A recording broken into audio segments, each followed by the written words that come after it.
Hello, welcome to our YouTube channel, Miriam, Leonardo, Tango. In this one, we have for you a Milonga step. Before going to the video, remember to subscribe, share with your friends, and if you're enjoying it, like it, please.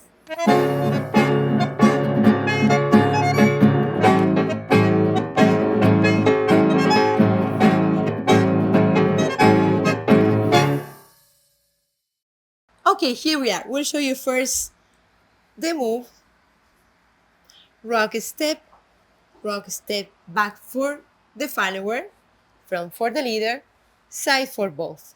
1 and 2, 3 and 4. We could do this in the same place without rotating.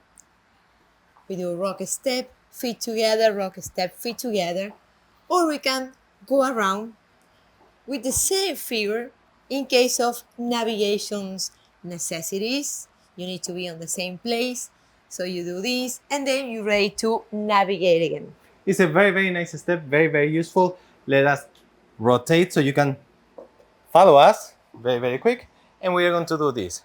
Side step without rotation at first. We have 1 and change lifting, 1 and together. 1 and 2, side, tan, tan, tan, tan. Rebote, feet together, side, feet together. Rebote, together, always keeping in mind that we are still connected with our partner, not away from our partner. For the followers, remember to rock step using your hips and using ball of your foot instead of your heel. So we step side on ball of your foot, back ball of your foot, and getting back to feet together very much without making any step on the leg. So you go rock step together, side step together. That's very clean, very important for the styling. Before trying it with the music, we would like to mention that in our website, miriamleonardotango.com, we have a ton of classes.